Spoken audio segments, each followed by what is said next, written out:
नमस्कार बच्चों, welcome back to my YouTube channel best of education Mantra. प्यारे बच्चों, अगर आप क्लास 9th में पढ़ते हैं तो ये वीडियो आपके लिए बहुत ही महत्वपूर्ण होने वाली है।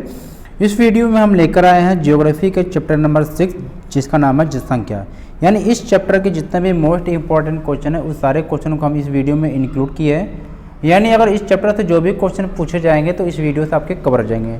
बस वीडियो को पूरा लास्ट तक जरूर देखना, ठीक है, और समझते चलना। और वीडियो अगर अच्छी लगे तो वीडियो को लाइक ज़रूर करना और कमेंट में ज़रूर बताएं कि आपको ये वीडियो कैसी लगी। कोई कमी रह जाती तो भी बताएं, नेक्स्ट वीडियो में सुधार किया जाएगा। और चैनल पर पहली बार विजिट कर रहे हैं तो चैनल को सब्सक्राइब जरूर करें इसी तरह के क्वेश्चन आंसर को देखने के लिए, ठीक है। चलिए शुरू करते हैं वीडियो को। तो प्यारे बच्चों, ये जो हमारा चैप्टर है जनसंख्या है, ठीक है। तो ये थोड़ा सा ये वीडियो फास्ट रिवीजन होगी क्योंकि क्वेश्चन की सीरीज है और क्वेश्चन की सीरीज में आप जानते हैं कि रिवीजन होता है, ठीक है। चलिए, तो हम सबसे पहले करने वाले हैं वेरी शॉर्ट क्वेश्चन जो 1 अंक वाले क्वेश्चन होते हैं, ठीक है। तो सबसे पहला ही क्वेश्चन शुरू होता है यहाँ पर जनगणना।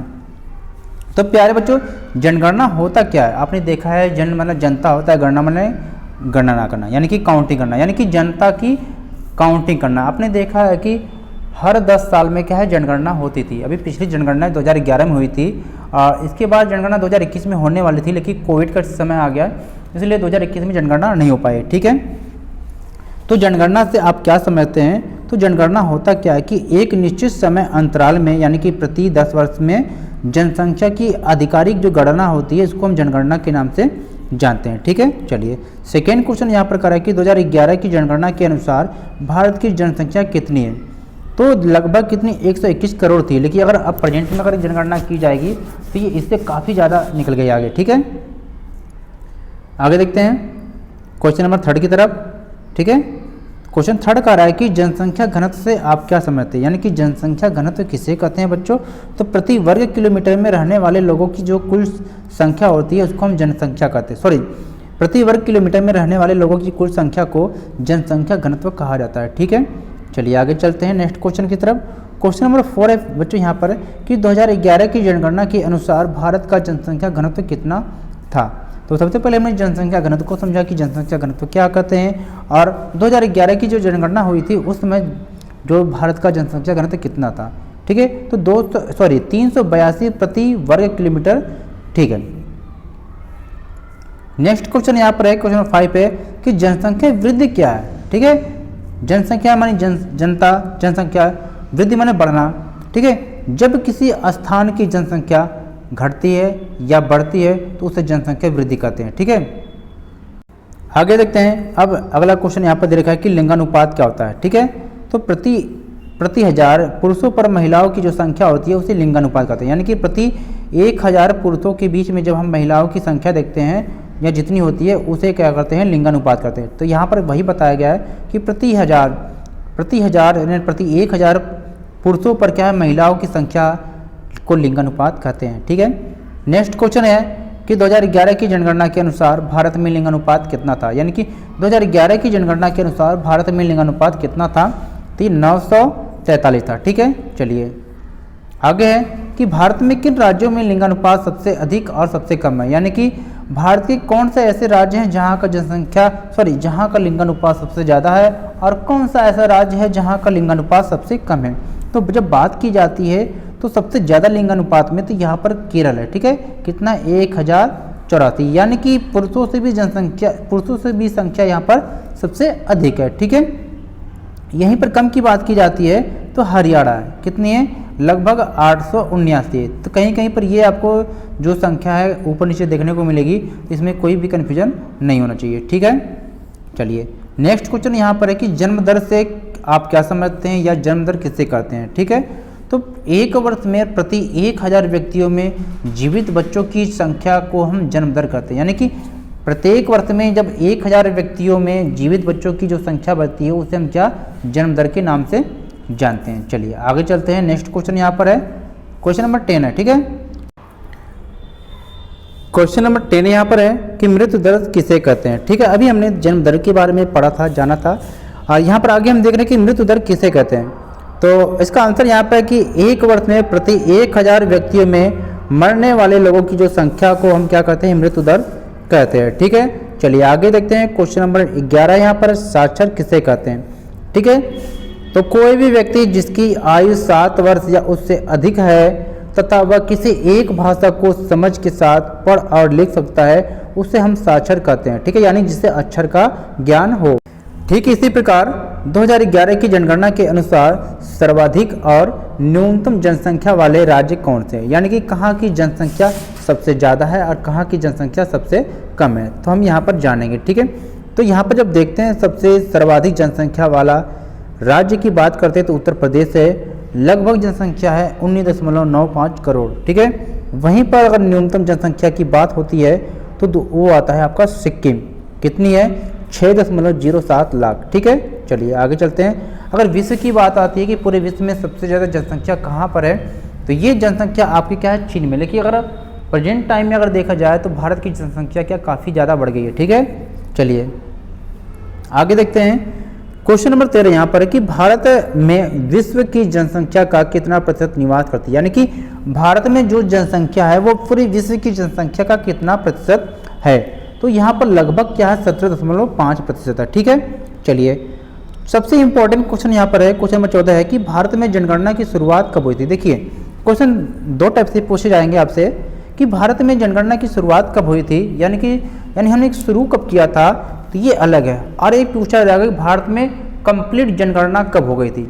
ठीक है, जैसे हमने कभी कोई काम बनाना शुरू किया लेकिन वो कंप्लीट नहीं हो पाया। ठीक है, हमने फिर दोबारा कोशिश किया तो उस टाइम हमने क्या कंप्लीट कर लिया, तो यही बात दो बार है। जैसा क्वेश्चन होगा वैसा आप आंसर करेंगे। भारत में जनगणना की शुरुआत कब हुई थी, अगर इस टाइप से क्वेश्चन पूछा जाए तो आंसर होगा 1872 में। तो उस समय जो आपके किसके टाइम पीरियड में हुआ था अगर आपसे पूछा जाए तो लॉर्ड मेयो के समय में हुआ था। ठीक है, चलिए वहीं पर क्वेश्चन आपसे पूछा जाए कि भारत में पहली पूर्ण जनसंख्या कब हुई थी, यानी कि जब जनगणना हुई थी वो कंप्लीट कब हो गई थी, तो 1881 में हुई थी, लॉर्ड रिपन के समय में हुआ था। ठीक है, चलिए जैसा क्वेश्चन पूछा जाएगा आंसर आपको वैसे देना। तो विश्व में सबसे अधिक जनसंख्या वाला देश कौन सा है, तो वो चीन है, इसे आप नोट करेंगे। ठीक है, चलिए क्वेश्चन नंबर 17 यहाँ पर बच्चों कि भारत में सर्वाधिक और न्यूनतम जनसंख्या घनत्व वाले राज्य कौन से हैं। ठीक है, तो सर्वाधिक जनसंख्या घनत्व वाली बात जब आती है तो वहाँ पर बिहार है, कितने हैं 1102 है। और न्यूनतम जनसंख्या घनत्व वाली जब बात आती है तो वहाँ पर कौन सा आता है, अरुणाचल प्रदेश आता है, यानी कि केवल 17। ठीक है, चलिए अगला क्वेश्चन यहाँ पर क्वेश्चन नंबर 18 है कि किस वर्ष को भारत में एक बड़ा जनसांख्यिकी विभाजन वर्ष माना जाता है। ठीक है, तो 1921 को। ठीक है, चलिए ओके 2011 की जनगणना के अनुसार भारत की साक्षर दर कितनी है। ओके, आंसर है लगभग 74%।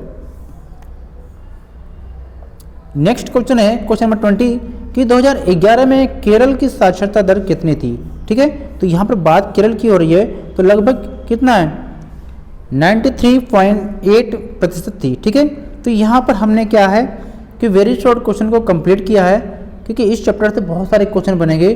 और जब बात आती है कि लॉन्ग क्वेश्चन की, यानी कि जो क्वेश्चन आपके एग्जाम में 2 नंबर में या 3 नंबर में पूछे जाएंगे, तो वहाँ पर कौन कौन से क्वेश्चन जो इंपॉर्टेंट हो जाता है। ठीक है, चलिए तो यहाँ पर पहले क्वेश्चन यहाँ पर ये बनता है कि स्वस्थ जनसंख्या कैसे लाभकारी है, यानी कि अगर जनसंख्या स्वस्थ रहती है तो वो किस प्रकार से लाभ पहुँचा सकती है। ठीक है, तो आप भी जानते हैं कि अगर आप जब स्वस्थ रहते हो तो आप और अच्छे तरीके से काम करोगे। ठीक है ना, जब काम करेंगे तो पैसे मिलेगी तो आपकी आय बढ़ेगी। ठीक है, इसी प्रकार से यहाँ पर आपको बताना है।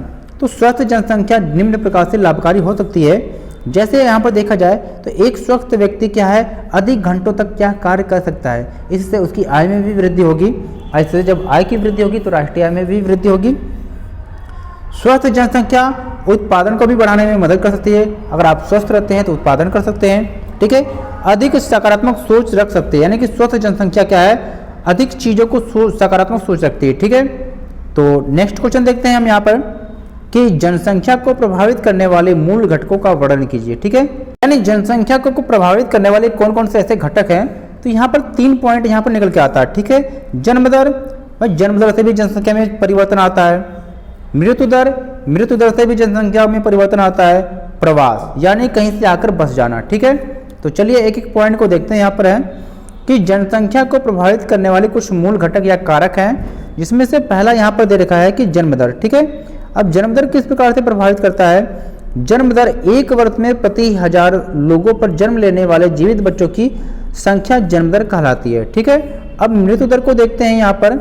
तो मृत्यु दर भी है कि एक वर्ष में प्रति 1000 लोगों पर मरने वाले व्यक्तियों की संख्या क्या है, मृत्यु दर कहलाती है। ठीक है, अब प्रवास की जब बात आती है यहाँ पर, तो प्रवास को भी हमने देखा था। ठीक है, क्या देखा था कि एक क्षेत्र की अनुकूल दशाएं होने के कारण उसमें बाहर से आए लोगों के बस जाना ही क्या प्रवास कहलाता है। ठीक है, यानी कोई भी जगह है और यहाँ पर बाहर से लोग आकर यहाँ पर निवास करने लग जाते हैं, तो इससे भी वहाँ की जनसंख्या क्या प्रभावित होगी। ठीक है, चलिए आगे देखते हैं क्वेश्चन नंबर 3 की तरफ कि जनसंख्या के असमान वितरण के लिए उत्तरदायी कारकों की विवेचना कीजिए। अब हम देखते हैं कि जनसंख्या असमान वितरण, कहीं पर जनसंख्या ज़्यादा है तो कहीं पर जनसंख्या कम है। ठीक है, तो इसका कारण क्या है, तो बहुत सारी है कि सभी लोग क्या अपनी सुविधाओं के अनुसार क्या है जगह पर बसते हैं। इसमें से 3 पॉइंट निकल कर आते हैं। भौतिक कारक, भौतिक कारक कैसे है कि कहीं पर आपने देखा होगा पर्वत है, पठार है, या बहुत ठंडी है पर्वत और कहीं बहुत गर्म है। ठीक है, तो इन सारे भागों में क्या है, विरल आबादी, यानी कि इन सारे क्षेत्रों में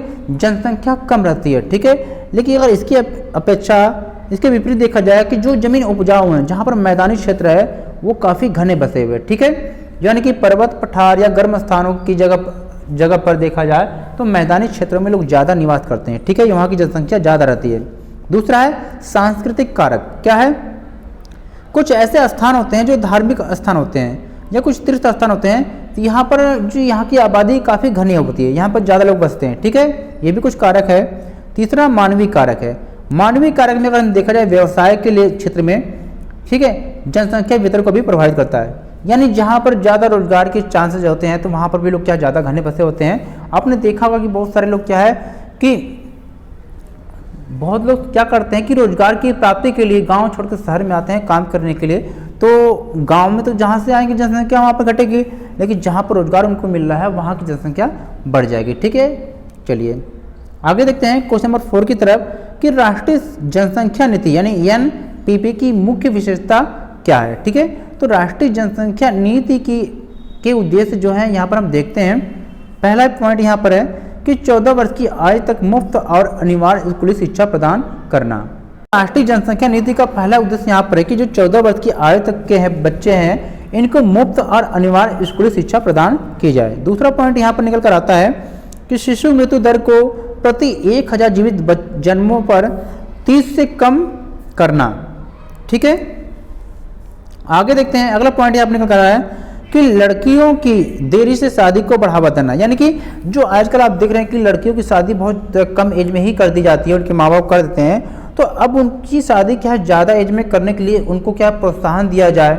ठीक है, यानी कि प्रोत्साहित किया जाए, उन्हें मोटिवेट किया जाए। ठीक है, चलिए आगे देखते हैं, क्योंकि आप जानते हैं कि जितनी कम उम्र में शादी हो जाएगी उतने ज़्यादा बच्चे यानी कि जनसंख्या बढ़ जाएगी। आगे अवांछित गर्भधारण से क्या है किशोरियों की भी सुरक्षा। ठीक है, आगे नेक्स्ट है कि गर्भ निरोधक सेवाओं को क्या है सुलभ और सस्ता बनाना, जिससे क्या है जनसंख्या पर नियंत्रण किया जा सके। ठीक है, चलिए आगे देखते हैं। अब यहाँ पर क्वेश्चन नंबर 5 है कि उत्तरी मैदानों में घनी आबादी क्यों है। कि अभी हमने देखा था कि उत्तरी मैदानी क्षेत्रों में जनसंख्या बहुत ज़्यादा निवास करती है, यानी कि वहाँ की आबादी काफ़ी घनी है। तो क्या रीजन है यहाँ पर। ठीक है, तो देखते हैं। तो यहाँ का जो जलवायु काफ़ी अनुकूल होता है। ठीक है, और यहाँ जो मिट्टी होती है उपजाऊ होती है। ठीक है, और पानी की उपलब्धता होती है, क्योंकि देखो मैदानों का जो निर्माण है ये नदियों के द्वारा लाए गए निक्षेपों यानी कि मिट्टियों से होता है। तो यहाँ पर पर्याप्त मात्रा में जल की सुविधा होती है। ठीक है, और सुविकसित परिवहन की व्यवस्था होती है, यानी कि कहीं पर आने जाने के लिए यातायात के साधन आपको आसानी से उपलब्ध हो जाते हैं। ठीक है, इसी के साथ साथ औद्योगिकरण यानी कि फैक्ट्रियाँ बहुत सारी लगी रहती हैं, जिससे सभी को काफ़ी आसानी होती है। तो बहुत सारे लोग इसकी वजह से भी यहाँ पर क्या है निवास करते हैं। तो यहाँ पर हमने लॉन्ग क्वेश्चन को हमने कंप्लीट किया है, जो 3 नंबर में या 2 नंबर में पूछे जाएंगे। अब हम करने वाले हैं लॉन्ग क्वेश्चन को, जो आपके एग्जाम में 5 नंबर में या कभी कभी 4 नंबर में भी पूछे जा सकते हैं। ठीक है, यानी प्यारे बच्चों वीडियो को फटाफट लाइक करें और वीडियो में अगर कोई भी कमी है तो कमेंट करके जरूर बताएं। और चैनल पर पहली बार विजिट कर रहे हैं तो चैनल को सब्सक्राइब जरूर कर लें इसी तरह के क्वेश्चन आंसर को देखने के लिए। ठीक है, क्योंकि अभी आप 9th में हैं, फिर 10th में जाएंगे तो 10th में आपकी क्लासेस में बहुत सारे मटेरियल हमारे पे चैनल पर पड़ा हुआ है, नोट्स पर पड़ा हुआ है। तो आप अपने एग्जाम के बाद तुरंत तैयारी में लग जाएंगे, क्योंकि 10th क्लास में जानते ही हैं ना। चलिए क्वेश्चन फर्स्ट यहाँ पर देखते हैं कि व्यावसायिक संरचना क्या है। व्यवसायों को कौन कौन से वर्ग में बांटा गया है।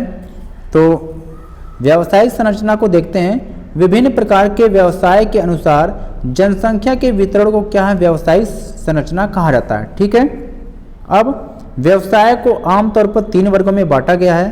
पहला है प्राथमिक क्षेत्रक या प्राथमिक गतिविधियां या प्राथमिक व्यवसाय कह सकते हैं, जिसमें ये कच्चे माल से संबंधित व्यवसाय हैं। इनमें कृषि, पशुपालन, मछली पकड़ना, वानिकी यानी पेड़ लगाना, खनन इत्यादि शामिल इसमें है। ठीक है, सेकेंड क्या है कि द्वितीय गतिविधियां यानी कि द्वितीय व्यवसाय। तो इन व्यवसायों में कच्चे माल को संशोधित करके उन्हें मूल्यवान वस्तु में बदला जाता है। ठीक है, इनमें क्या क्या आते हैं, आपके उद्योग इसी में आते हैं, फैक्ट्री आते हैं यानी कि निर्माण उद्योग, भवन निर्माण, तो अन्य निर्माण कार्य भी इसमें शामिल है। ठीक है, तीसरा है तृतीय गतिविधियां, जिसे व्यवसाय भी कह सकते हैं आप। तो इन व्यवसायों में परिवहन, संचार, वाणिज्य, प्रशासन तथा सेवाएं शामिल है। ठीक है, चलिए आगे चलते हैं सेकेंड क्वेश्चन की तरफ। सेकेंड क्वेश्चन आपसे कह रहा है, सेकेंड क्वेश्चन यहाँ पर है कि भारत में जनसंख्या के घनत्व में इतनी अधिक विविधता क्यों पाई जाती है। यानी कि भारत की जो जनसंख्या है यहाँ पर कहीं कहीं आपने देखा काफ़ी घने बसते हैं, कहीं पर कम है। ठीक है, तो सेम वही क्वेश्चन उसी से मिलता जुलता है बच्चों। तो चलिए देखते हैं कि भारत में जनसंख्या के घनत्व में विविधता के कारण। ठीक है, पहला है भूमि का उपजाऊपन। ठीक है, आपने देखा होगा कि भारत में जनसंख्या के घनत्व में विविधता क्या कारण है। पहला इसमें है भूमि का उपजाऊपन। ठीक है, यानी हम कह सकते हैं कि भारत के जिन राज्यों में उपजाऊ भूमि का विस्तार है वहाँ की जनसंख्या अधिक घनी बसी है। ठीक है, दूसरा यहाँ पर वर्षा की मात्रा है, यानी कि अधिक वर्षा वाले भागों में जनसंख्या घनत्व अधिक होती है।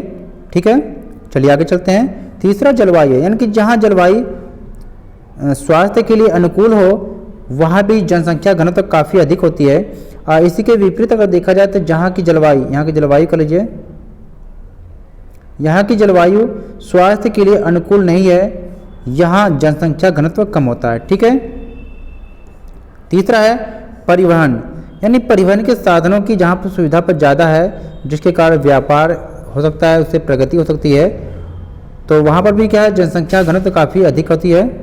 ठीक है, अगला है औद्योगिक विकास, यानी कि जिन स्थानों पर उद्योग स्थापित हो जाते हैं वहाँ पर भी क्या है, जनसंख्या का घनत्व काफ़ी बढ़ जाता है। ठीक है, चलिए आगे चलते हैं।